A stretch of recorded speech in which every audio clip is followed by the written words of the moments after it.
There was a time when you could tell which character in a soap or TV drama was the one with a mental health problem. They'd usually be the strange outsider would appear in an episode, hurt or kill a much-loved character and end up being dragged away to be locked up in a mental institution for life. Our last piece of research showed that for the first time, stories were more positive than stigmatizing. Thankfully, things have moved on hugely in the past 2 decades or so. This is my 7th year running the media advice service at Mind, and even in that time I've noticed a real shift in the way the media approach mental health. This is reflected in many ways. Our Mind Media Awards last year were the biggest and best ever, with Prince Harry attending and presenting an award. Every 2 years we do research around newspaper coverage of mental health topics. Our last piece showed that for the first time, stories were more positive than stigmatizing.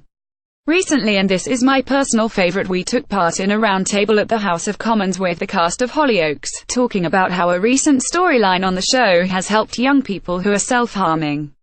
When schizophrenia and personality disorders are covered, it's usually in connection to violence, even though we know that you're much more likely to be a victim than a perpetrator of violence if you have a mental health problem. Westminster and Hollyoaks are not something you would usually put together, but it was great to see the soap world and politicians coming together to discuss mental health.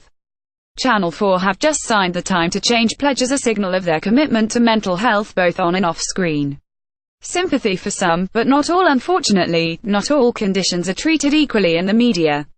Mental health problems such as depression, anxiety and bipolar disorder are starting to be treated with sympathy and understanding on screen. However, when schizophrenia and personality disorders are covered, it's usually in connection to violence, even though we know that you're much more likely to be a victim than a perpetrator of violence if you have a mental health problem. In a public opinion poll we did about mental health storylines on TV, 60% of people said that watching a soap or drama featuring a character with a mental health problem had increased their understanding. However, almost the same percentage said that schizophrenia is more negatively portrayed than other mental health problems.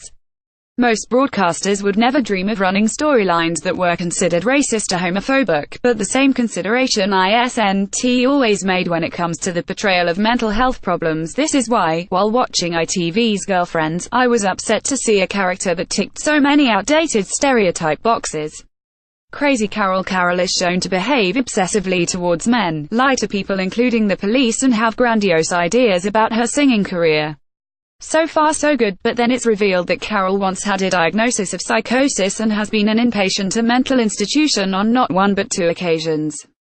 As we know nothing more about Carol, her mental health problem seems to be the reason for her strange and disturbing behavior. Indeed, anyone that comes into contact with her is clear about what SHE's like, describing her as deranged and calling her Crazy Carol.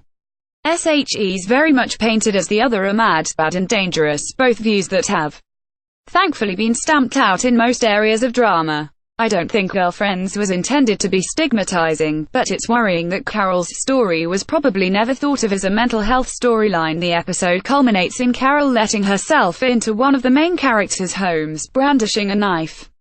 SHE's clearly planning to stab the woman in her bed, but on the way kills Paul Florence the cat, a very gruesome scene that provoked outrage on Twitter. Again, people on social media were quick to judge the character, many using the term psycho. I don't think Girlfriends was intended to be stigmatizing, but it's worrying that Carol's story was probably never thought of as a mental health storyline. A little sensitivity can make a huge difference. Most broadcasters would never dream of running storylines that were considered racist or homophobic, but the same consideration isn't always made when it comes to the portrayal of mental health problems. ITV have made some fantastic drama about mental health, including Cold Feet, which won Best Drama at our Media Awards last year. The depiction of the character Pete struggling with depression was written with warmth and compassion and helped to show viewers that mental health is not something to be feared or shunned, but something to be talked about and supported. My work is to ensure that program makers see how a mental health storyline could be damaging to public attitudes, or how when done well, it can prompt help seeking and raise awareness for the better. We worked on around 70 storylines last year, mostly behind the scenes, checking scripts and involving people with lived experience to ensure that stories were realistic and sensitive. Thankfully, the majority of mental health storylines we work on turn out to be brilliant. It's just a shame that some slip through the net and risk having a negative impact on the attitudes of TV viewers. Jenny Regan is the senior media advisor for Mind.